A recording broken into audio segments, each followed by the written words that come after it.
dalam pertukaran sendi itu, selain daripada hilangkan sakit, alignmentnya dibetulkan juga. So yang bentuk yang deformasi yang ada tu pun dibetulkan juga kembali. Tapi sebetulnya yang diganti itu berarti tempurung lututnya ya dok ya? Betul. Di sendinya. Di-replace ya? Di sendinya ya? Di sendinya. Sepatutnya sendinya ada 2 bahagian kan? Iya, so betul. bahagian itu ditukar. So tapi selain ditukar di situ, macam saya kata tadi, alignmentnya dibetulkan juga. Balancingnya dibetulkan juga. Balancing ya? Ya. Betul. Memang disebutnya bisa balancing. juga ya, balancing juga ya. Saya kata saya macam mobil macam kami ni macam ortopedik ni kadang-kadang macam pomen pun ya. Tukang kayu pun ya. Iya.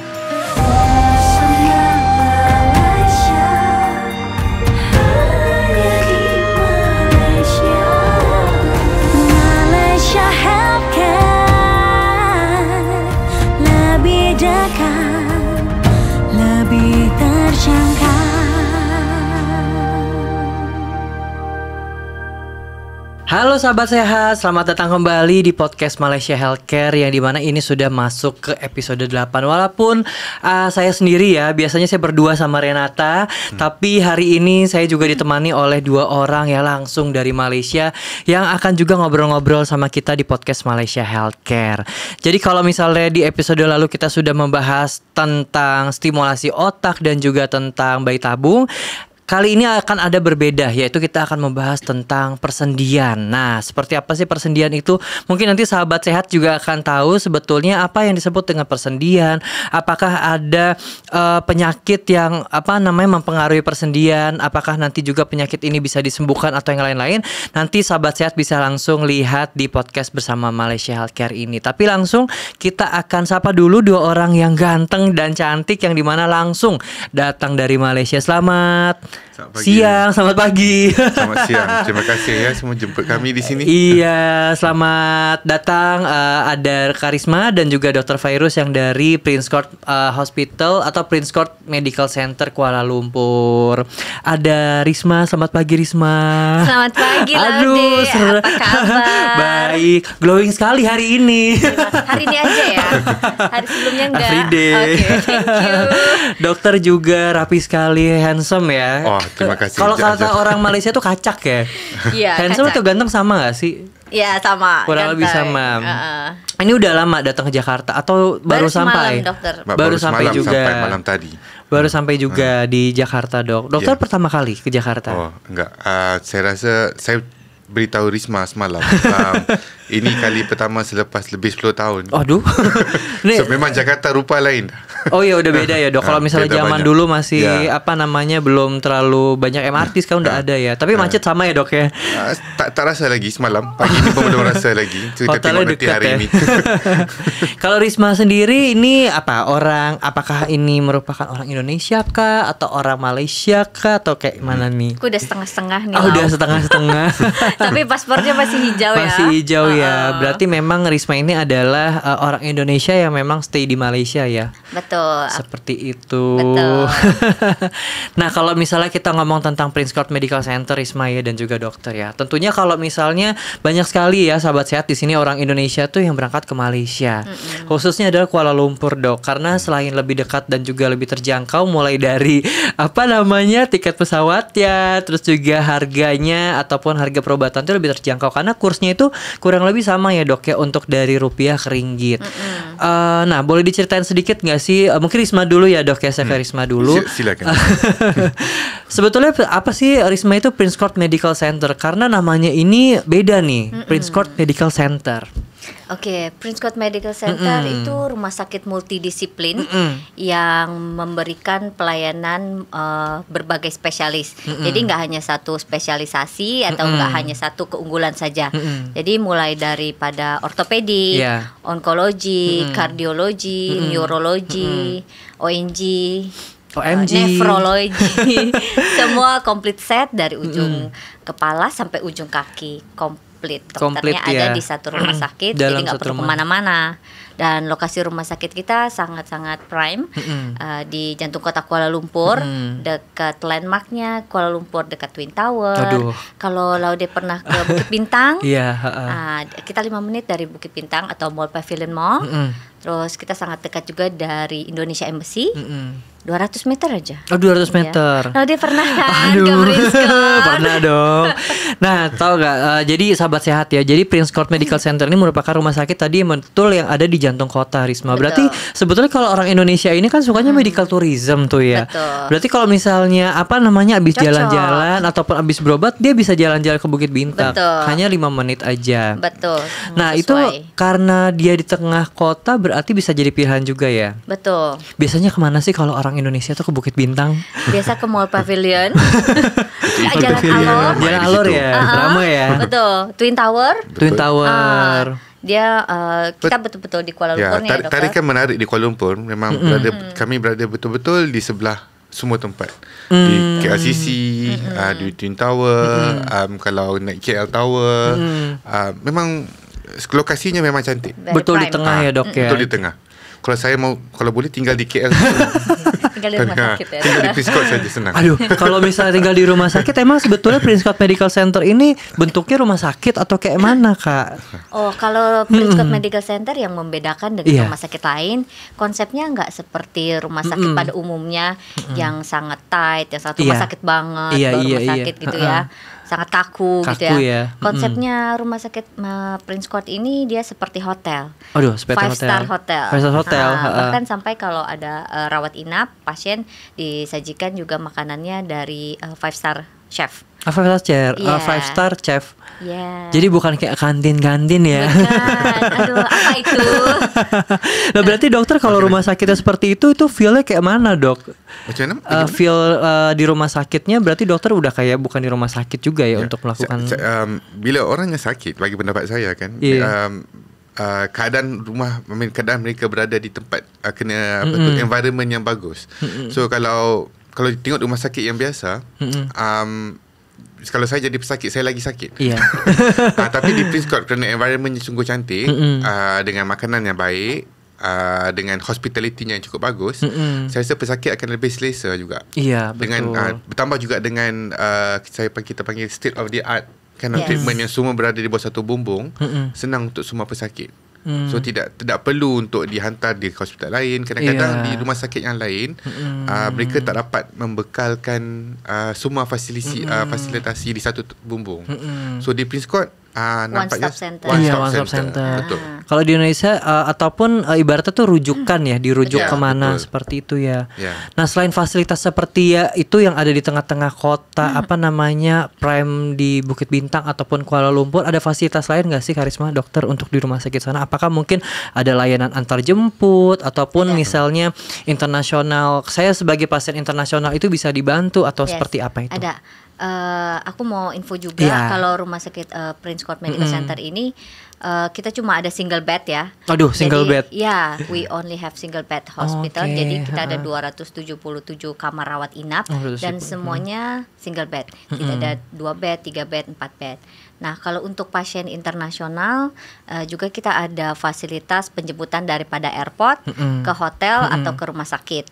Dan juga kita bekerja sama dengan berbagai hotel berbintang di sekitar rumah sakit. Nah, jadi banyak pilihan, mau yang hotel, mau yang service apartment, tergantung budgetnya. Iya. Kita bisa bantu bookingkan juga gitu. Terus kita ada International Business Lounge. Terus nanti juga kita akan launch our premier lounge di lobby yang khusus untuk menangani para pasien internasional, untuk buat booking, janji temu dengan dokter, terus untuk bertanya segala pertanyaan yang mungkin, misalnya mau buat visa visa untuk extension kalau misalnya ada pasien onkologi kan biasanya mereka untuk bolak-balik 30 hari lebih, atau pasien ortopedik yang mungkin mau buat fisioterapi di rumah sakit. Di rumah sakit. Terus kita ada fasilitas penerjemah bahasa, ada Japanese, Mandarin, Oh, berarti Indonesia. Indonesia semua fasilitasnya udah cukup lengkap ya, Risma, berarti ya. Dan nggak ada biaya tambahan. Oh, semua memang sudah difasilitasi oleh Betul. PCMC. Kalau misalnya penerjemah ya, Dok ya, berarti kalau misalnya saya orang Indonesia berobat ke dokter ini pakai bahasa Indonesia tuh Melayu boleh ya, Dok ya? Saya rasa kalau kata pesakit Indonesia, kami kan berjiran, so tiada masalah. Saya pun sudah ada ramai pesakit Indonesia yang datang dari merata-rata, di Jakarta, dari Bandung, dari beberapa tempat yang lain. Alhamdulillah semua so far tak ada masalah. Kalau ada pun mungkin 2-3 patah perkataan yang sukar dipahami, tapi tidak signifikan. So kalau berbicara tentang masalah penyakit ataupun rawatan yang boleh diberikan, selalunya sempurna dan tak ada masalah. Gap bahasanya tuh kurang ya, maksudnya Iya. karena kita saling mengerti. Kayak kita aja sekarang ngobrolnya udah paham juga kan gitu kan. Udah kayak ngobrol sebagai apa namanya kawan ya, bahasanya juga kurang lebih sama. Lalu Risma, fasilitas apa lagi yang ada di PCMC yang mungkin bisa diinformasikan? Oh, kalau untuk di fasilitas terbaru, Iya. kita ada robotic surgery Da Vinci. Lepas itu kita banyak juga ada satu juga yang tidak ada di rumah sakit lain, seperti Aqua Rehab Pool. Aqua Rehab Pool, saya pernah tuh ke situ. Ya, Olympic size. Iya, bagus ya. Iya, yang dijaga kelembapannya. Terus apa namanya pH-nya, sterilisasinya, seperti itu. Terus berbagai macam lainnya, nanti dilihat di videonya. Banyak berarti ya. Banyak. Fasilitas PCMC itu, karena memang ya sahabat sehat ya, kalau kita bicara PCMC atau Prince Court Medical Center ini betul yang dikatakan Risma ya, rumah sakitnya memang ada di tengah-tengah kota Kuala Lumpur. Udah gitu ya dok ya, apa fasilitas seperti berbintang hotel 5 seperti itu, dan juga makanan dan dokternya bisa berbicara bahasa Indonesia ya dok ya. Lalu dok, kita akan ngobrol lagi tentang apa namanya perjalanan karir Risma.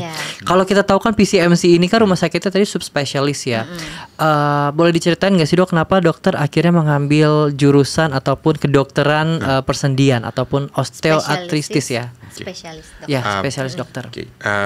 Saya bermula graduate daripada sekolah perubatan, Kolej Perubatan tahun 2003 daripada Melaka Manipal Medical College. Maksudnya saya ada twinning program dengan India.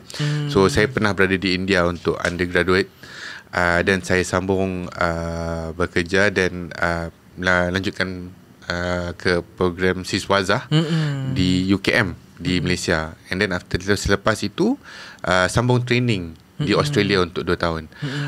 Kenapa ortopedik saya rasa saya ni bukan selalunya orang yang katanya ambil jurusan perubatan ini orang-orang yang ulat buku. Ya betul. Nerd. Nerd betul. Very nerd. Saya bukan. Kutu buku ya kalau bahasa Indonesia. Saya jenis suka main. Suka main dan suka kena ada some form of practical. So sewaktu di posting ONG gynecology bagian perempuan masa sekolah perubatan dulu, di bawahnya saya ke Dewan Bedah untuk masuk ke ONG. Tapi sewaktu lalu ortopedik OT, masa itu lagi saya dengar kenapa ada bertukang. Orang bertukang. Dia ketuk-ketuk bergaji. Saya tengok apa ini? Kenapa di manusia pun, di orang pun boleh buat begini? Bengkel. Dia jadi bengkel kan. So saya memang minat benda praktikal. So dari situ saya tengok ortopedik aja yang menarik. So dari situ memang keceronan untuk buat ortopedik tu memang very high, sangat tinggi masa tu. So keinginannya masa itu sudah banyak tinggi. Jadi kenapa bahagian yang saya buat sendi ni, pasal saya pun dari muda dulu memang bersukan banyak. Sesuatu dalam ortopedik, masa siswazah, training siswazah di ortopedik dulu, bahagian sendi ni yang paling related, paling dekat dengan main sukan, paling dekat dengan aktiviti. So dari situ saya berminat untuk bantu mereka yang kadang-kadang macam saya pun, saya sendiri sudah 2-3 kali operate lututnya. Oh ya. Dia dokter dia juga. Doktornya sakit juga kan.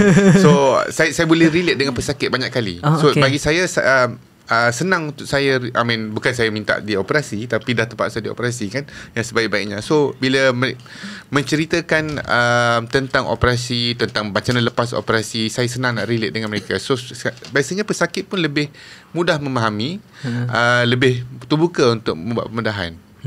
So di situ saya rasa ada interaksi yang senang untuk untuk pesakit lebih cenderung lebih percaya pada doktor. Pada saya relationship Iya. antara doktor dan pesakit sangat penting. Betul Risma? Betul, Pak Dokter. Tapi dok, tadi kan dokter bilang persendian atau osteoartritis ya. Nah, osteoartritis itu atau susah nih, Osteoartritis. Osteoartritis atau Iya. persendian ya. Betul. Sebetulnya Risma dan dokter sebenarnya persendian dan atau osteoporosis ya, osteoporosis ya. Osteoporosis. Itu Betul. sama nggak sih dok, tulang dan juga persendian itu? Dua-duanya cabang yang berada di bawah ortopedik. Itu samanya. Tapi dua-duanya lain sikit. Betul, keduanya mungkin melibatkan mereka yang lebih berumur, mungkin dalam kategori 50-60 ke atas akan mudah akan ada dua penyakit. Tapi dari segi osteoartritis ni, masalahnya macam telah diberitahu, masalah persendian. So biasanya persendian yang biasa terjadi di lutut, di pinggang, di pinggul. So di situ bagaimana dia sendi itu ada, kita panggil wear and tear. So lama-lama kelamaan dia mula rosak. So saya selalu ibaratkan macam mobil. So Olinya habis ya. Kalau mobilnya baru Minyaknya habis. semua jalan lancar. Tapi bila mobilnya sudah lebih 5-10 tahun, ada bahagian-bahagian yang tak berapa bagus. So sama di situ. Osteoporosis pula masalah memang ketupatan tulang. So tulang tu makin kita berumur, dia makin ketupatannya makin berkurang di situ. So penyakitnya berbeza, tapi ada kaitan kadang-kadang, especially bila berbicara pasal mereka yang lebih berumur 60-70 ke atas. Oh, untuk si persendian ini. Dua-duanya pun. Dua-duanya ya. Kamu tak akan nampak pesakit macam Risma dapat osteoporosis ataupun osteoartritis, harapnya tidak. Tapi enggak tahu kan. Tapi dok, kalau misalnya kita ngomong tentang persendian juga Risma ya, dan juga tulang, dulu saya pernah medical check up juga. Itu dicek nih dok ceritanya. Jadi kakinya itu dimasukkan kayak macam ada bantalan ya. Kaki dimasukkan bantalan, bisa dicek kadar tulang ya. Itu juga termasuk DEXA ya. DEXA scan. Terus katanya tulangku 25% dok. Itu betul ya dok ya? Saya kena tengok resultnya betul-betul. Tapi mungkin 25% ke atas. So maksudnya bagus. Bukan 25% di bawah. 25% itu ada osteoporosis katanya. Dia bahasanya dia ikut persental. Kalau kamu tengok graf DEXA scan itu, dia akan ada graf di situ tunjukkan kamu berada di mana. So kalau kamu berada di 25% atas, dan tak ada masalah. Tapi 25% di bawah? Dan ada masalah. Masalah osteoporosis ni yang paling kritikal sekali, pasal mereka ni tulangnya rapuh. So kalau jatuh sedikit pun senang patah. Retak. Retak, patah. So biasanya tu ya, bila sudah retak, patah, bila sudah berumur lagi susah nak dirawat. So biasanya osteoporosis ini kita nak detect sebelum masalah tu lagi teruk. So senang kita nak rawat. Oke. Kalau persendian dok atau osteoartritis ini sebetulnya ada berapa macam sih dok untuk penyakit ini? Okey, kalau kita nak bagi tahu para pendengar, banyak banyak sangat. Tapi kalau kita dirumuskan pada dua, biasanya kita bagikan pada satu, kita panggil primary. Nombor dua biasanya secondary lah. Primary ni maksudnya macam saya katakan tu, ia masalah osteoartritis ni masalah sendi yang sendi tu mula rosak. Dia wear and tear. So lama-lama mungkin masalah tu dah start mula umur 30, umur 40, pasal mungkin mereka beraktiviti banyak.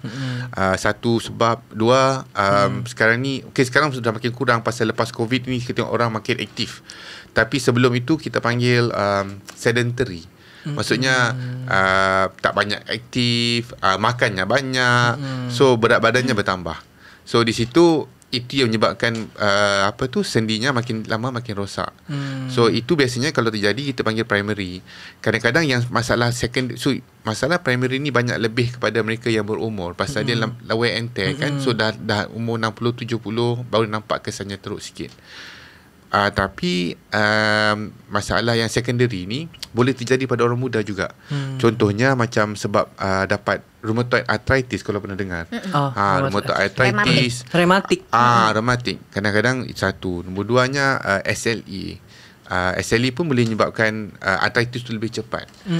Yang lagi ketara, kadang-kadang mereka yang berumur, yang muda ni kena dapat arthritis yang teruk waktu muda-muda lagi, pasal mereka terlibat dengan kemalangan ataupun apa-apa kecederaan menyebabkan lutut tu cedera teruk. Dapat traumatic, kita panggil traumatic arthritis. So mungkin maksudnya malang, masa dia accident, kakinya patah teruk, sengit sana, tak dapat dibetulkan sepenuhnya. Masa itu mungkin okey lagi. Tapi mungkin 3-4 tahun dah mula rosak. So mungkin lututnya pada umur 30 lebih serupa dengan orang yang primary lututnya umur 60 lebih. Langsung pegang lutut saya. Langsung pegang lutut. Main bola nggak? Main bola. Pemanasan. Tapi biasanya Risma kalau misalnya main bola itu juga berarti berpengaruh juga ya untuk tulang ya. Iya seperti itu Dok ya. Enggak mau jawab. Saya rasa main apa bersukan pun sebenarnya nombor satu, aktiviti bersukan bagus. Okay. Tapi cara bersukan dan tempat yang bersukan dan peralatan bersukan bagi saya banyak penting. Kerana itu yang mengelakkan kecederaan lebih teruk. Oke, berarti itu adalah yang menyebabkan gangguan pada persendian tersebut. Betul. Ya dok ya. Nah kalau misalnya persendian itu ya Risma dan juga dokter kan memang berhubungan dengan rehab ya gitu. Rehabilitasi saat kita melakukan penyembuhan. Nah tadi kalau di PCMC sendiri ada salah satu fasilitas yang namanya itu adalah kolam berenang rehab pool ya. Sebetulnya itu fungsinya seperti apa sih Risma? Mungkin boleh dijelaskan juga. Okey. Saya nombor satu saya Risma telah sebut tadi. Memang di Prince Court kita satu saja hospital persendirian yang mempunyai swasta yang mempunyai pool aqua pool rehab, kita panggil hydrotherapy. So hydrotherapy ni sangat penting pasal untuk membantu rehabilitasi pesakit selepas itu kerana dia kurang gravity di situ dalam pool. So mungkin tak serupa macam kalau lebih baik kalau macam orang berada di pesawat angkasa kan betul ada gravity. Jadi tapi kayak melambung ya. Betul. So di poolnya lebih kurang sama. So dia punya daya untuk beri lebih kesan lebih baik untuk pesakit untuk rehab. Jadi low impact ya dokter? Low impact ya. Betul. So tak ada kalau macam berada rehab di atas, katakan rehab di treadmill ataupun, so impact tu ada lebih tinggi. Tapi kalau di pool resistannya pun lebih baik. So senang untuk pesakit lebih baik. Saya nampak sejak saya berada di Prince Court, jadi doktor di Prince Court, saya nampak rehabilitasi pesakit lebih mudah untuk dilakukan. Okay. And bila rehabilitasi mudah, lebih senang untuk pesakit, kejayaan operasi tu akan lebih baik. So outcome operasi, pasal masalah dengan kesendian ni bila dioperate ni, kalau bila jalankan operasi ataupun surgery, satu bahagian pemudahannya itu satu bahagian untuk baik pulih, satu lagi bahagiannya ialah rehabilitasi. So kalau rehabilitasinya enggak bagus, nanti kejayaan operation pun enggak berapa baik nanti. Iya, jatuhnya ini ya kita panjang lagi kan untuk penyembuhannya. Dan betul. Tadi dokter bilang yang kiri yang dioperasi, yang kanan pun harus ikut dioperasi. Oh gitu ya, kalau misalnya kan harus gerak dua-duanya ya dok ya. Oh iya. Iya, karena kan menopang yang sakit ya. Betul dok. Kita datang sepasang kan? Iya. Nggak bisa beli satuan ya. Iya. Ibaratnya. Buy one get one. Nah, kita ada Lokomed juga ya dokter. Ya betul. Ada Lokomed. Saya ada 2-3 pesakit saya pakai. Lokomed tu very Lokomed tu mesin. Yes. Okay. Mungkin di bahagian ortopedik tak sangat pakai, tapi mungkin di bahagian pesakit spinal ataupun neuro yang dapat stroke, angin amar, slip disc pun kalau yang bagi teruk sangat tu kan, bila especially terutama sekali bila menyebabkan ada urat saraf yang tersepit, nanti kakinya pun tak bergerak. So Lokomed tu membantu untuk memulakan pergerakan sebab tu rehabilitasi. Saya rasa sangat bagus Lokomed. Saya lupa nak mention. Lokomed ini macam mesin. Oh mesin. Bentuknya tu tadi dokter seperti apa? Kalau kamu tengok Lokomed tu bentuknya macam Ultraman. Ultraman. Ada macam Robocopnya. Jadi pakai baju gitu. Dia bukan di bagian bawah saja. Jadi kayak treadmill tapi dia melayang gitu ya dok ya. Betul. Dia kalau nanti kamu aku tengok kirim gambarnya. Oh iya. Buat dimasuk di insert nih ya. Nanti ya. Di gambar videonya sekali. Dan aqua rehabnya. Iya. Oh berarti memang kayak macam masuk gelembung tapi kayak treadmill biasa. Dia bukan di gelembungnya. Dia kamu tahu treadmill yang ini enggak, cross trainer? Iya, yang begini bentuknya ya. Yang cross trainer. Yang cross trainer kan gini kan melayang kan, dia enggak ada di tanah kan. Tapi kakinya dipegang sekali semua. Yes. Macam jadi ada robotik. Macam robot. Dia macam robotik dari sini yang ngebantu ngegerakin. Kalau ada film Marvel apa tuh? Bukan Ultraman. Iron Man. Jadi kayak pasang pakai tapi ke bawah aja. Oke. Berarti itu sebetulnya adalah salah satu untuk melakukan perobatan juga ya, yang mesin yang ada di. Betul. Saya rasa dia bantu lebih banyak untuk rehabilitasi. So pasal itu saya kata di Prince Court, selain daripada lokasinya kan Isma, teknologinya pun lebih baik, lebih canggih. Lengkap ya dok. Lengkap ya. Lengkap. Ada tadi juga yang pakai mesin dan juga ada apa tadi, Tapi hydropool. kita sentiasa kita progress kan. Pasti dong dok, namanya juga kan kita harus berkembang ya, mengikuti apa teknologi terbaru. Lo udah pernah kan? Pernah. Kalau PCMC paling bagus loh sahabat sehat ya kan? Karena waktu itu ya Risma pas saya kesana ya dok, saya tuh terkaget-kaget loh. Saya masuk itu kan lobbynya besar ya dok. Aku bilang ini rumah sakit kok kayak di airport juga karena lift ya, apa kita pakai liftnya dari tengah-tengah, capsule lift ya, itu memang salah satunya seperti itu. Lalu juga ada sanctuary ya kalau nggak salah ya. Sanctuary Lounge. Jadi kayaknya betul kata dokter juga ya Risma ya, kalau kita berobat environment itu iya. Siapa moderatornya sudah memainkan peranan. Kita bisanya jadi cepat ingin sembuh gitu. Karena kalau kita masuk rumah sakit juga ya dok, udah vibes-nya rumah sakit udah aduh kayaknya gue nggak sembuh deh gitu. Tapi kalau dengan environment seperti ini membuat kita ingin sembuh kurangi stres juga. Betul. Kadang-kadang kalau kita tengok pesakit kan, mereka nak datang ke hospital, ke rumah sakit, tak mudah. Iya. Kalau bila jadi environmentnya tak bagus, kondisinya tak bagus. Tapi di Prince Court everything semuanya ada di situ. So mereka datang pun dengan tenang.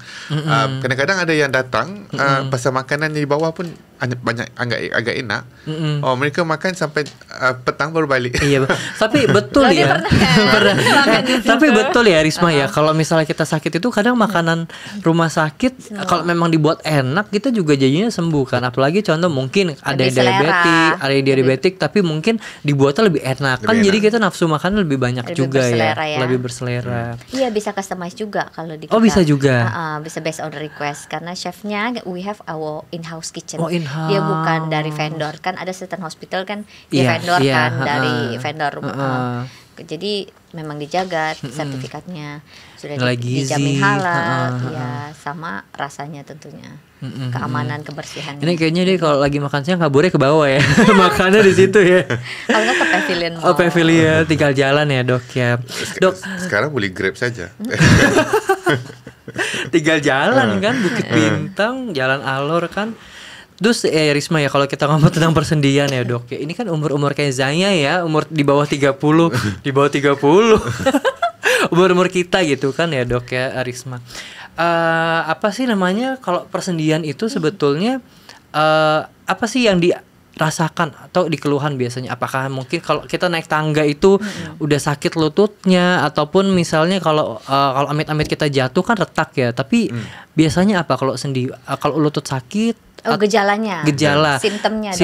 Dan apakah hanya di lutut saja atau sendi-sendi lain dok seperti itu? Kalau dibicarakan pasal masalah osteoarthritis spesifikasi, biasanya apa-apa masalah yang berada untuk pesakit semua berbeza-beza. So kadang-kadang gejala ataupun simptomnya pun berbeza-beza. Ada yang sakitnya lebih, ada mungkin rasa masalah, dia rasa ketat, rasa bangun pagi stiff. Kaku ya, tegang gitu. Okay. So ada mereka juga yang mengandung bengkak di pusat sendi.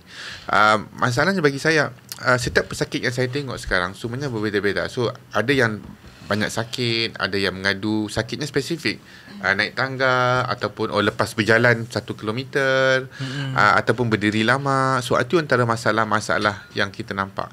Yang paling ketara saya rasa simptomnya yang patutnya pada pesakit kan, pada semua pasien yang untuk datang jumpa doktor, bila mereka rasa simptom atau gejala itu sudah lama. So kalau katakan jadi 1-2 kali mungkin enggak teruk sangat, mungkin biasanya simptom ini bagi saya cara badan beritahu pada kita untuk slow down, untuk jangan kena ambil masa rehat sikit. Tapi kadang-kadang kalau dia berterusan and simptomnya tak kurang-kurang juga ataupun lebih teruk, itu antara bagi saya gejala-gejala yang mungkin sepatutnya pesakit pasien itu datang jumpa doktor untuk dapatkan rawatan ataupun dapatkan saran, advice. So kalau mereka datang dengan lebih awal, rawatan yang boleh diberikan mungkin lebih luas pilihan rawatannya. Tapi kalau datang agak lewat, sudah sakitnya parah ya. Sudah parah. So So jawapannya satu saja ataupun dua saja. Pilihan tak banyak. Optionnya tak banyak. So bagi saya lagi cepat, pesakit perlu lebih, ini kita panggil aware.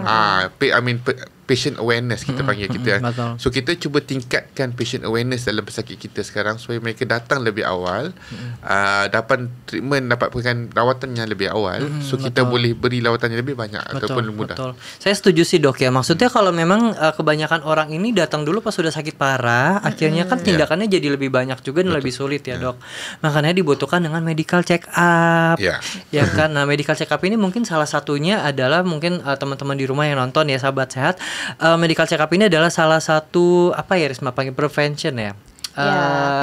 Pencegahan. Karena dengan adanya medical check up kita juga bisa tahu. Betul. Nah kalau misal di PCMC sendiri juga bisa juga ya untuk untuk medical check up ya Risma ya. Bisa dong. Kita banyak sediakan berbagai paket general screening atau pemeriksaan kesehatan sesuai umur. Nah, ada yang di bawah 40 tahun, ada yang di atas 40 tahun, ada yang di bawah ada yang senior citizen untuk yang di atas 50 tahun. Jadi itu ada khusus diperuntukkan, ada yang pria dan wanita juga. Di situ mungkin nggak termasuk untuk cek persendian ya dokter. Apa ada juga ya? Cek arthritis juga. Buat masa ini belum lagi. Tapi saya tahu macam tadi ada DEXA scan. DEXA scan. DEXA scan sudah masuk sekali. Iya, DEXA scan ya, yang untuk cek tulang itu ya. Kepadatan tulangnya. Tapi kalau kita ngomong medical check up, menurut Risma penting nggak sih kita medical check up itu? Dokter biasanya akan sarankan setahun sekali. Setahun sekali ya. Minimum setahun sekali. Tapi kalau kayaknya umur yang 30 itu ada yang 2 tahun sekali juga ya, ada yang setahun sekali, 2 tahun sekali juga. Saya bergantung kepada apa masalah yang mungkin masa mula-mula check upnya ada yang keadaan yang mungkin dia di borderline kan. Mungkin macam biasanya lah bila saya nampak sekarang ni makin meningkat dia lipidnya lemaknya, kolesterolnya berada di tangkat di situ rata-rata. So mungkin itu mungkin takut nanti dia naik cepat kalau tunggu lama. Kalau tak dirawat nanti kan dia naik meningkat lagi susah. So mungkin masa itu mungkin doktor akan sarankan 6 bulan sekali datang tengok check up, nak tengok pastikan masih lagi dekat normal ataupun tidak, ataupun perlukan rawatan yang lebih segera. Iya, jadi untuk dicek kembali mungkin selama 6 bulan apakah mungkin ya dalam 6 bulan itu dia sudah ketemu dokter, dikasih obat, 6 bulan lagi apakah progres obat itu baik ataupun sudah turun juga ya dok. Tapi itu kan check up dah sudah, itu jadi rawatannya. Iya betul juga tuh kan, nggak boleh lewat kan. Tapi kalau kita ngomong tentang persendian tadi ya Risma dan dokter, banyak sekali aktivitas yang dokter sambung tadi yang mention adalah salah satunya banyaknya sukan ya. Lalu sebetulnya apa saja sih dok yang aktivitas yang harus kita hindari agar kita tuh tidak terkena ini? Bagi saya bila kita nampak macam saya bilang tadi, masalah osteoarthritis ni paling ketara sekali mereka berumur 50 ataupun nampak lebih ketara mereka berumur 50 ke atas. Waktu ini kan mungkin aktiviti level mereka pun sudah kurang. Tapi kalau saya tengok sekarang pun saya masih ada lagi pesakit-pesakit pasien-pasien saya yang masih lagi kuat bersukan. Saya ada pesakit saya yang masih lagi maraton 2 bulan sekali, maraton 42 km. Macam Risma masuk kan.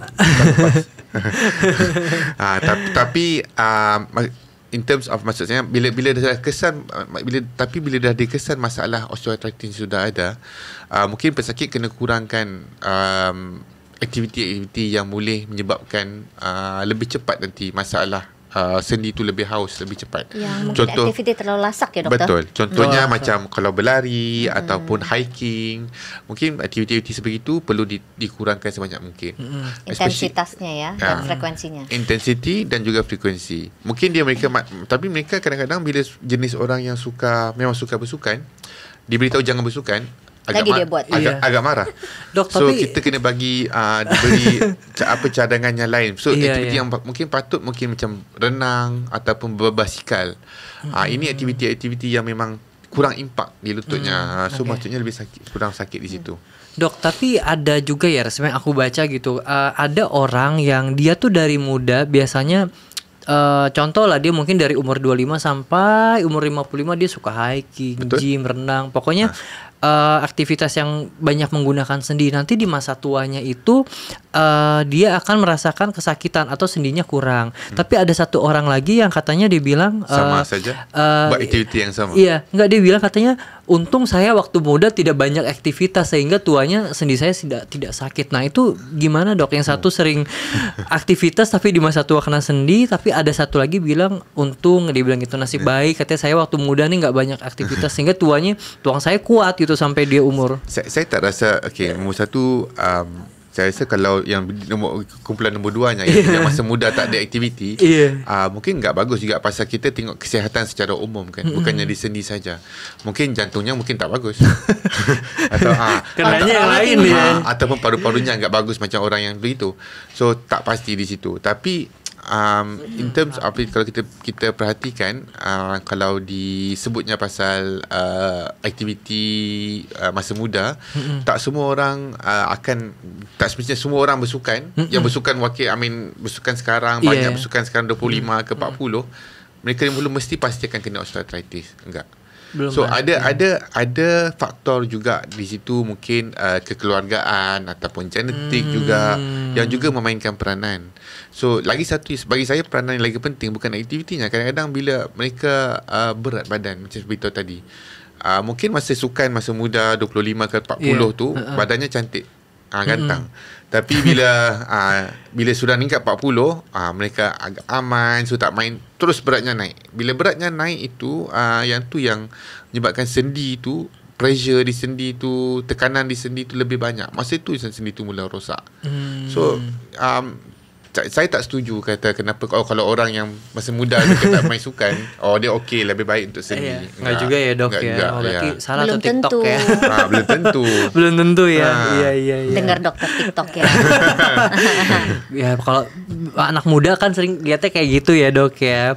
Nah, Dok, Risma juga kalau misalnya kita lihat tulang dan juga persendian kan, di titik mana sih, Dok, sebetulnya kita harus, dokter katakan contoh lah, ada satu pasien yang datang ke dokter, dia bilang sendinya ini udah mulai kalau bahasa Indonesia udah aus ya gitu, udah kayak kurang-kurang.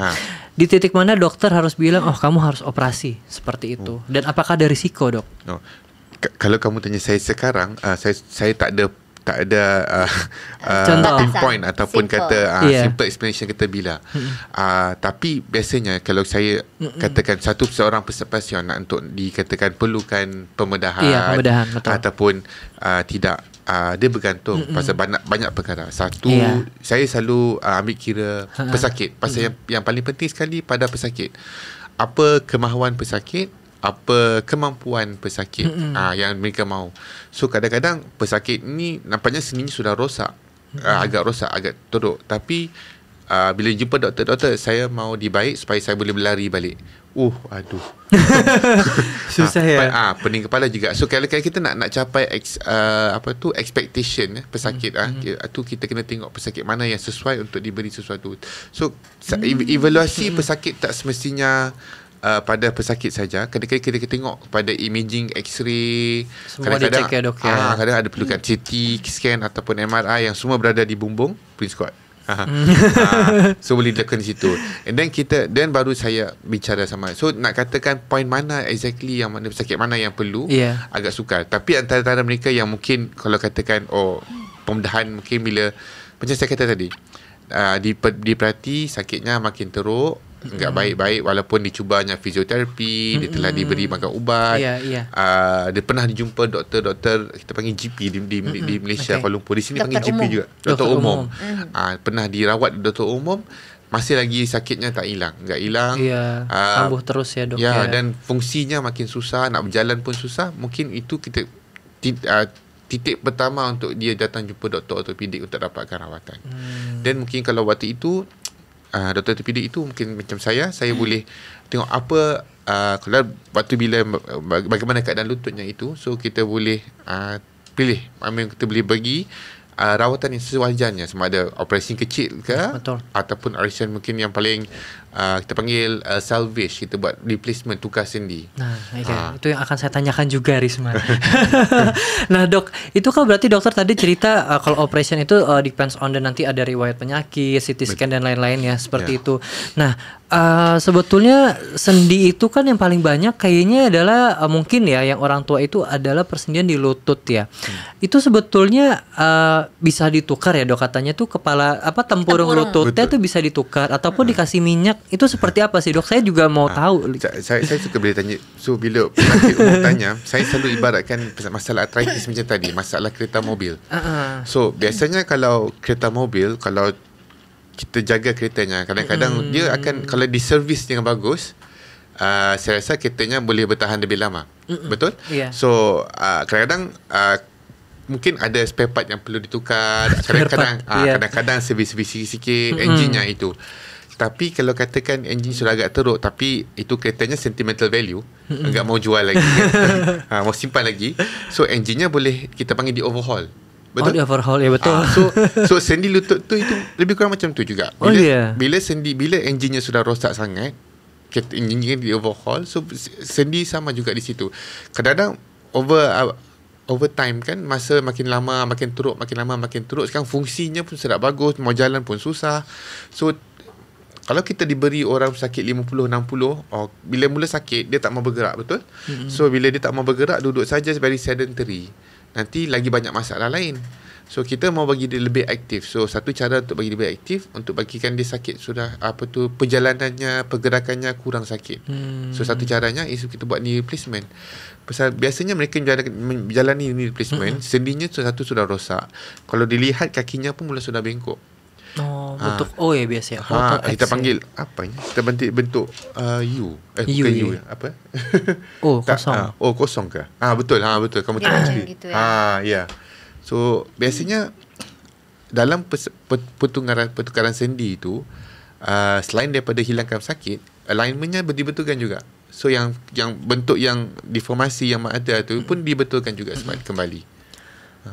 Tapi sebetulnya yang diganti itu berarti tempurung lututnya ya, Dok ya? Betul. Di sendinya. Replace ya? Di sendinya ya? Di sendinya. Sepatutnya sendinya ada dua bahagian kan? Ya, so betul. bahagian itu ditukar. So tapi selain ditukar di situ, macam saya kata tadi, alignmentnya dibetulkan juga. Balancingnya dibetulkan juga. Balancing ya? Ya. Betul. Memang disebut balancing juga ya? Balancing juga ya? Saya kata saya macam mobil, macam kami ni macam ortopedik ni kadang-kadang macam powerman pun ya. Tukang kayu pun ya. Iya. So knee itu kalau tak silap ya, Risma juga dokter, itu ada yang macam kayak metal, kayak besi yang dimasukkan. Implan ya, itu diimplan. Yes. Implan yang dimasukkan terganti. Kenapa implan besi yang diperlu? Pasal kerana besi mungkin bertahan lebih lama. Tapi dia bukan besi yang biasa dijumpa di kedai FYI. Itu tak ada. Beda ya? Beda. Ini besi memang dah kita panggil medically grade. Besi itu pun biasanya ada campuran. Contohnya macam kita panggil besinya digunakan biasanya kobalt kromium.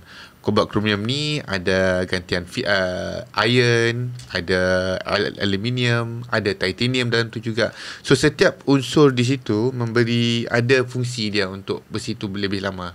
So untuk dia bertahan lama, untuk dia tahan lebih kuat. So campuran tu bukan saya yang buat, tapi tapi itu campuran yang telah diberi waktu dalam research development mereka. So untuk memperkukuhkan lagi besi implan itu. Okey. Selain implan itu kalau nggak salah ada suntik juga ya, Dok ya. Karena saya punya jiran juga, tetangga ya, Risma. Dia itu memang katanya ke dokter tulang dan sendinya itu disuntik terus, itu betul. Sama atau seperti apa? Mungkin kalau kita balik tadi kita berbicara pasal gantian tulang kan, sendi tadi. Kita panggil knee replacement, penukaran sendi. Mungkin suntikan tu satu level sebelum penukaran sendi. So mereka yang mungkin baru-baru start sakit, kalau kita kan osteoarthritis ini, kalau kita digradekannya, stagekannya grade 1, stage 1 sampai stage 4 biasanya. So bila sampai stage 4 ataupun stage 3 yang late, kita panggil lewat stage 3, mungkin perlukan rawatan penukaran sendi. Tapi kalau mereka datang lebih awal, mungkin ada injeksi yang boleh diberi. Maksudnya injeksinya biasanya kita panggil macam gel. So gel ni macam balik kepada ya? Balik kepada mobil tadi. Dia macam minyak Yeah. melincir. Iya, benar. Gantian. Tapi sekarang di Prince Court, bukan sekarang, dah lebih setahun dah.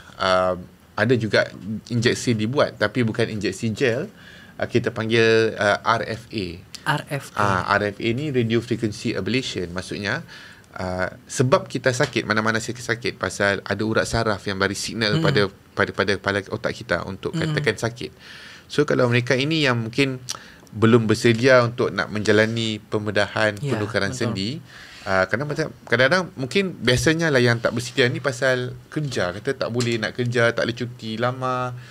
Kadang persediaan mental tu belum ada lagi untuk nak buat apa-apa pembedahan. Saya syorkan mungkin bila dah buat injeksi gel tu pun tak berjalan, kita boleh buat RFA. RFA ni maksudnya itu urat saraf yang telah diberi, kita akan matikan urat saraf itu. So sakitnya enggak ada. Okay. Tapi tempohnya bergantung. Ada yang tahan lebih setahun, ada bergantung lebih 2 tahun. So setiap individu pun tak tentu. Berlainan. Betul. Tapi berarti sudah tidak pakai minyak tadi ya, Dok ya? Saya masih pakai. Pakai. Tapi bagi saya kata rawatan osteoarthritis ni bergantung selalunya step. So kalau mungkin mereka datang awal, kita cuba something lebih konservatif, mungkin makan ubat ataupun diberi lawatan fisioterapi. Mungkin kalau dah lebih sikit rawatan, teruk sikit daripada keadaannya, stage 2, mungkin boleh dicubakan injeksi seperti itu. Tapi bergantunglah. Sebab bagi saya semua ada role, tapi bergantung pada bila pesakit datang and apa kemahuan pesakit. So bagi saya tak boleh rawat pesakit. Kita manusia kan, kita bukan kilang. So just tengok x-ray, kita tidak. Saya rasa kita tengok pesakit, kita rawat mereka sebaik-baiknya, dan apa kita bincang sama pesakit apa yang kehendak mereka juga. Kita tak boleh jadi diktator kan. Ya, betul. Nah, Dok, tadi kan kita sudah bicara tentang perawatan juga ya, Dok ya. Nah, ada 4 tahap kalau nggak salah tadi kan. Yang pertama mungkin dari injeksi dulu yang dokter lihat, dan sampai ke operasi persendian ataupun ganti tulang knee replacement ya, Dok. Nah, sebetulnya ada nggak sih, Dok, risiko dari risiko dari operasi ini, Dok, untuk si pasien? Apakah mungkin nanti dia nggak bisa jalan berapa lama atau seperti apa? Okay. Tujuan pertama kita nak buat apa-apa prosedur ataupun operasi pembedahan untuk memberi pesakit berfungsi lebih baik. Maksudnya berjalan lebih baik. Tapi mungkin macam Mas kata tadi, waktu awal lepas operasi, ada tahap dia mungkin sukar untuk berjalan sendiri. Tapi kalau kita tengok satu persatu ya, contohnya kalau kita beri injeksi ataupun RFA, mereka datang, kalau injeksinya selalunya biasanya dilakukan di klinik saja. So dia injeksi di klinik, mereka boleh balik. Biasanya sakitnya enggak teruk pun. Mungkin 1-2 hari selepas itu mungkin akan rasa kurang selesa. Mungkin saya selalu sarankan pada pesakit, nasihat pada pesakit, duduk, mungkin jangan aktif sangat untuk 1-2 hari. Selepas itu tak ada masalah. RFA juga, cuma prosedur RFA itu mungkin lebih sakit prosedurnya. Biasanya kami lakukan di Dewan Bedah. Maksudnya pesakit akan berada dapat anestesia bius. Tapi tak bius penuh, bius paruh saja. Maksudnya dia kita panggil sedation.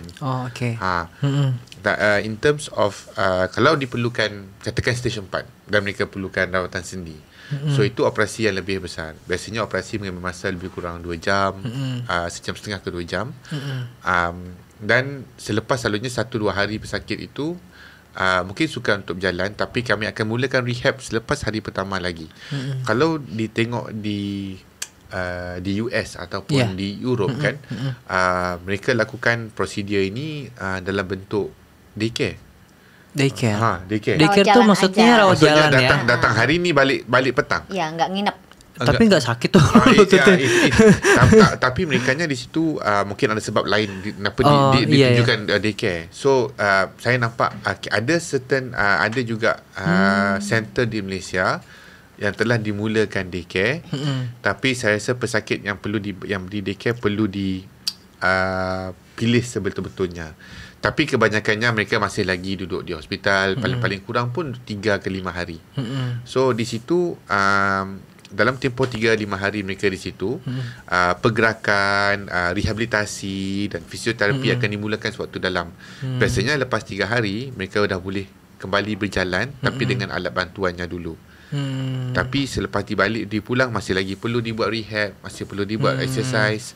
Selalunya mereka kembali lepas operation tukar sendi, kembali fungsi sebaik-baiknya dengan sendiri. Dalam masa 6 minggu ke 8 minggu sudah boleh. 6 minggu ya, berarti 1 bulan lebih 1 ya. bulan setengah Kalau lebih, untuk replacement itu ya. Dengan satu syarat, rehabilitasinya bagus. Oh ya. So kalau mereka buat operasi dan tiada rehab, tiada fizio lepas itu, dan outcome-nya mungkin tak berapa bagus di situ. So saya selalu emphasizekan, saya selalu tekankan pada pesakit, rehabilitasi sangat-sangat penting. So mereka perlu.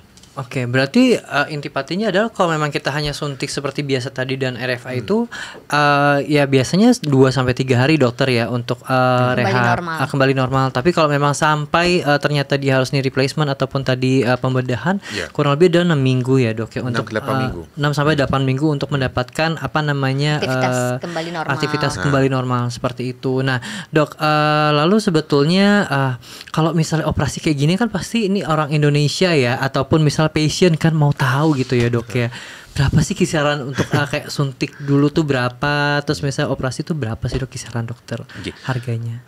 Biasanya di Prince Court kalau harga injeksinya lebih kurang permulaannya bermula daripada mungkin dalam 1,500 ke 2,000 ke 2,500 ringgit wani. Oh wani. Pasal ubatnya itu kan perubatan ni obatnya lebih spesifik, maksudnya di situ lebih special. So kadangnya ubat itu yang apa tu kosnya lebih tinggi. So sama juga kalau kita kan pesakit perlukan rawatan tukar sendi, macam saya kata tadi, implannya itu is medically grade. So besinya specially made. So harga kos implan tu pun agak tinggi. Tapi itu pun macam kereta. Ada implan yang normal, ada implan yang lebih premium. So kadang-kadang kalau pesakit mau implan yang lebih premium, saya akan mungkin boleh disyorkan juga implan yang lebih premium. So mungkin ada kebaikan jugalah implan premium, contohnya mungkin dia bertahan lebih lama, mungkin lebih sesuai ya dok. Lebih kadang ada pesakit yang lebih sesuai. So kita akan syorkan juga. Untuk price-nya dok, startnya harganya? Tadi RFA belum? RFA. Lupa. RFA biasanya pasal RFA ni kita suntik bahagian urat saraf. So biasanya dalam urat saraf kat lututnya kita target bukan 3 ke 5 urat saraf. So lebih kurang short, tapi short. So tapi lebih kurang harganya lebih kurang 5 ke 7 ribu. 5 ke 7 untuk ribu. One nih. Berarti tadi kalau yang untuk suntik yang biasa itu 1.500 ya sampai 2.000, atau kalau startnya itu kalau rupiah berarti 5 jutaan ya, 5 jutaan. Tapi kalau yang tadi apa namanya RNA ya? RFA itu 5.000 ya.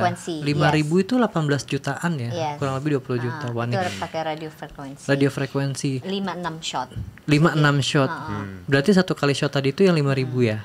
Tapi dia bergantung. Tapi biasanya pasal bergantung juga dalam berapa lama biasanya pesakit saya lepas RFA, mereka suka berada di ward untuk nak buat pilihan untuk buat fisioterapi. So kadang-kadang saya biarkan mereka berada di ward untuk lebih 1-2 hari untuk mereka dapat buat fisio, nak kurangkan bengkak. Dan mungkin yang tu harga dalam wardnya harganya lain sikit lah. Itu. Dan juga dok, berarti itu semua harus 1 kaki atau 2 kaki dok? Tergantung sakitnya. Betul sakitnya. 1 atau 2. Gak bisa dua-duanya gitu ya. Kadang-kadang bila nggak balance. Kadang-kadang pesakit saya, contohnya kalau kita buat RFA ataupun buat injeksi, kali pertama mau buat. Saya kalau kamu jadi pesakit, kalau kali pertama mau cuba pun agak-agak khawatir kan. So nak buat dua-dua. So saya kata tak apa, buat satu dulu. Lepas satu buat agak enak dan kita buat satu lagi. Tak ada masalah. Tapi contoh dia udah suntik pakai suntik injection ya dok. Berarti nanti kalau misalnya sebelah kaki kanan gue enak nih, kaki kiri bisa-bisa. Dan kita buat kiri. Kalau misalnya cuma satu, berarti yang pegel satu aja, yang sakit tuh kiri aja gitu.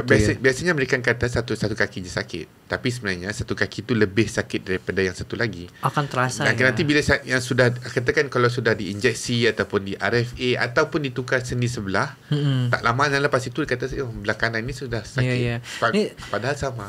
Harus makanya saya sebagai MHRF MATC harus tahu juga nih Risma, karena kadang kan ada suka pertanyaan ya dok, patient tanya ke kita juga ya dok ya, karena MSTC ini kan memang kita kadang dapat inquiries juga untuk tanya Mas Laude, Mbak Renata gitu terkait ini. Kalau misalnya kita mau replacement ataupun perobatan sendi, Betul. harus 1 kaki 2 kaki, harganya berapa? Nah itu kita perlu tahu juga Iya, sih. bergantung keadaan Betul. sikonnya. Kalau boleh minta hasil X-ray-nya, Iya, rekam medisnya. betul. Jadi biar lebih akurat dokter untuk kasih Betul. review, Advice, ya. treatment estimasi costnya dan sebagainya Betul. gitu. Tapi kalau perawatan kayak gini ya Risma, untuk persendian ya dok ya, untuk di BCMC sendiri ini apakah payment itu bisa menggunakan asuransi ya? Ini ditanggung asuransi nggak sih Risma untuk perobatan sendi Bergantung polis asuransinya. Bergantung polis, Kalau polis asuransinya bisa dipakai di Malaysia dan Singapura, bisa cashless. Tapi kalau polis asuransinya Anda hanya lokal, harus paid and claim. Oh, paid and claim. Tergantung polis asuransi, harus tanya ke agentnya. Betul. Kadang-kadang orang beli, oh ya bisa dipakai gitu. Padahal Padahal pas datang nggak bisa. nggak bisa. Dia harus ada kerjasama sama TPA, third party administratornya. Betul. Dan balik lagi juga ke polis masing-masing. Kadang-kadang polisnya hanya locally. Nah itu dia tuh yang penting. Nggak bisa dipakai internationally. Iya betul. Gitu. Jadi harus tanyakan kembali ke agent Anda juga. agent, Tapi betul. mostly all kind of international insurance boleh pakai kalau polisnya sudah mature lebih dari 3 bulan. Polisnya bisa dipakai di luar negara, especially Malaysia, Singapura, dengan limitnya masih ada. Oh iya betul. Kalau Panjang enggak, juga ya. iya, kalau enggak harus paid and claim. You have to self pay first.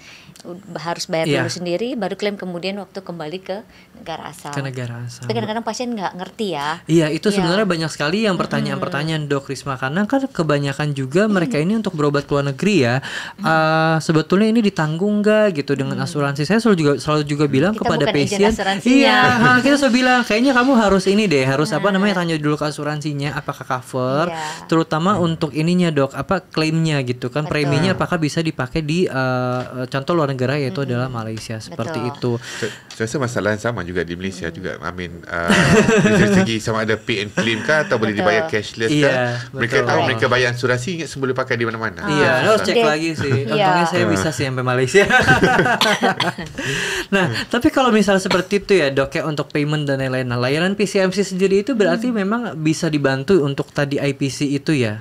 Betul, nanti di IPC kalaupun self pay atau paid and claim atau insurance itu bisa dibantu untuk pengisian formulir atau apa. Tapi harus make sure dulu sebelum pergi Anda sudah dibekalkan oleh form daripada agent asuransi Anda gitu.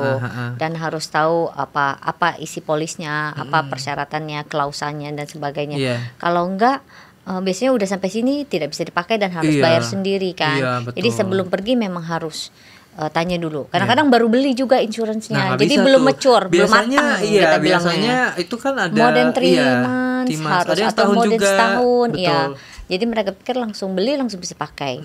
Jadi harus ada masa tunggu ya. Ada masa tunggu, kita bilangnya maturity period tuh. Gitu. Jadi enggak semua asuransi bisa dipakai. Mostly bisa, tapi yang international. Iya, betul. Itu penting sekali. Betul. Nah, terakhir juga ya Risma ya, mungkin nanti kita sudah mau ke episode terakhir nih. Nah kalau kita bicara tentang PCMC ya dok ya, tadi juga layanan rumah sakitnya juga cukup lengkap dengan fasilitas hydropoolnya, terus juga ada mesinnya juga, dan juga ada beberapa fasilitas seperti one bed. Nah, tadi kan untuk berobat ke Malaysia itu ya Risma ya, kalau misalnya sampai di replacement aja 6 sampai 8 minggu ya dok ya. Nah, ternyata sekarang ya untuk sahabat sehat Risma juga kita ada namanya layanan e-visa medis.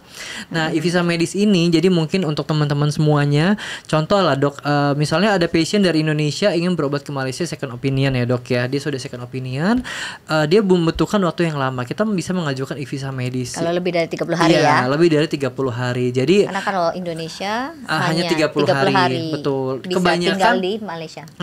Biasanya bisa dibantu oleh si International Patient Center bisa, ini. Untuk extension, visa extensionnya ya. Nah, ataupun mengajukan e-visa, karena kebanyakan juga ya dok, ada kalau orang yang nggak paham ya, mungkin dia 30 hari dia keluar dulu tuh. Keluar dulu ke Malaysia, keluar dari Malaysia, balik lagi. Iya ke Singapura dulu atau misalnya ke Thailand, balik lagi kan capek ya gitu. Jadi dengan layanan ini sebetulnya udah bisa. Ini mempermudahkan, jadi pasiennya nggak perlu perlu bolak-balik, Betul. masih bisa tetap melanjutkan perawatan di rumah sakit Iya. tanpa harus pusing-pusing. Betul. Nah, terus juga apa namanya untuk layanan ini Risma kita juga punya namanya ini line khusus di Malaysia Healthcare di airport. Jadi mungkin pasiennya dari PCMC sendiri ataupun nanti dari rumah sakit lain, misalnya dia sudah berobat ya, itu nanti bisa langsung ke layanan MSDC line. Jadi mereka tinggal tunjukkan saja surat appointment dari PCMC, mungkin ke dokter juga untuk approve apa namanya untuk berobatnya, second opinion, nanti imigrasi lihat bisa dibantu juga untuk Meet antar and greet jemput. service ya? Iya betul, meet and greet service. Apalagi bisa dijemput juga kan dengan apa namanya Gratis kan? PCMC.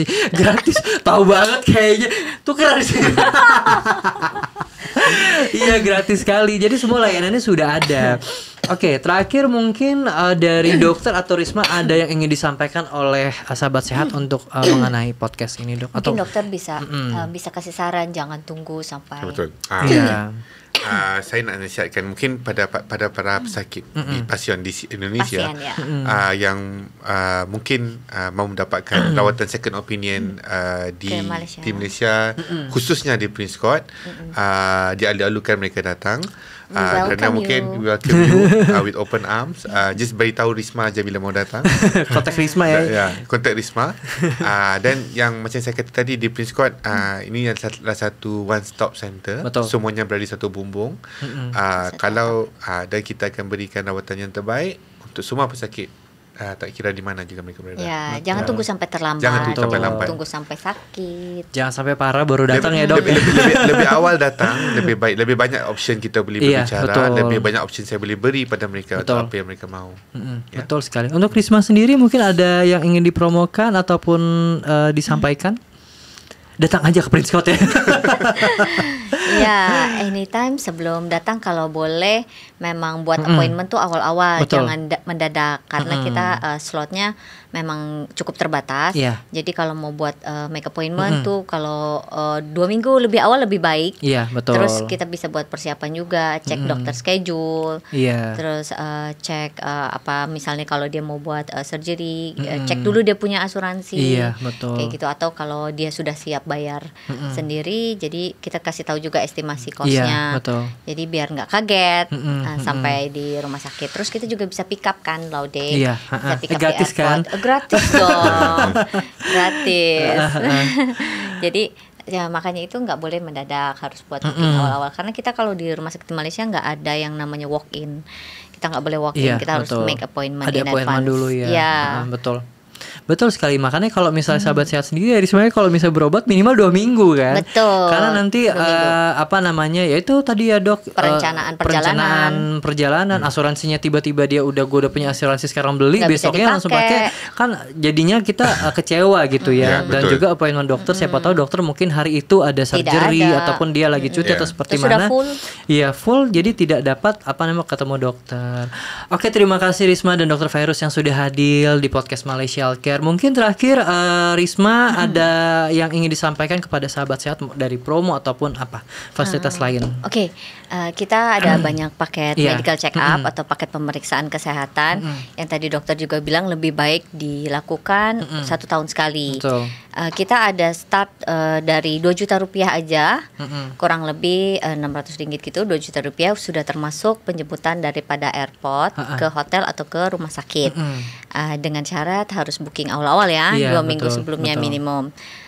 Terus kalau untuk promo yang lain, misalnya kalau misalnya Bapak Ibu bersedia nih mau buat konsultasi sama Dokter Virus, Iya. nanti kita kasih free hotel 1 malam. Aduh.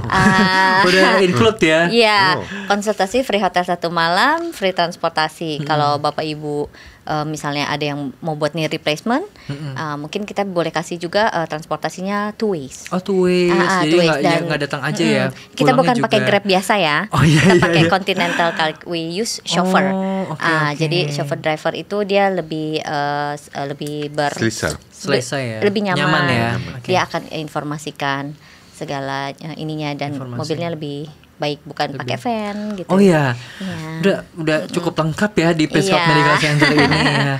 Oke, baik, terima kasih Risma dan juga Dr. Virus. Dan mungkin sahabat sehat juga nanti yang ingin bertemu dengan Dr. Virus ataupun ingin booking appointment dan melakukan second opinion, itu bisa langsung WhatsApp ya di plus 6012 290 3814 atau ke Instagramnya langsung ya di @princecourtmc ya, sekali lagi @princecourtmc, atau ke website di princecourt.com, atau di tadi emailnya di mana? Email international.mktg@princecourt.com. Oke, dan nanti mungkin akan ditaruh di layar, jadi teman-teman semua bisa langsung kontak ke PCMC ini. Terima kasih sekali lagi Risma dan juga Dr. Virus. Terima Tapi kasih, sebelum Lode. saya off, saya punya pantun. Oh gitu. Oh. Dokter harus balas ya. Iya, Oh. Dr. harus balas, Risma juga. Malah sekarang, terima kasih. Dari Irian banyak cendrawasih, cakep. Roti mengembang diberi lagi. Cukup sekian, terima kasih. Semoga nanti kita berjumpa lagi. Thank you Risma dan juga Dr. Virus ya. Baik sahabat sehat, terima kasih sudah menyaksikan podcast bersama Malaysia Healthcare dan juga Prince Scott Medical Center. Jangan lupa like, subscribe dan juga komen di YouTube kami, dan juga langsung ke Instagram kita di @malaysiahealthcare.id dan juga Prince Scott MC. Terima kasih, sampai jumpa. Bye. Malaysia Healthcare. Lebih dekat, lebih terjangkau.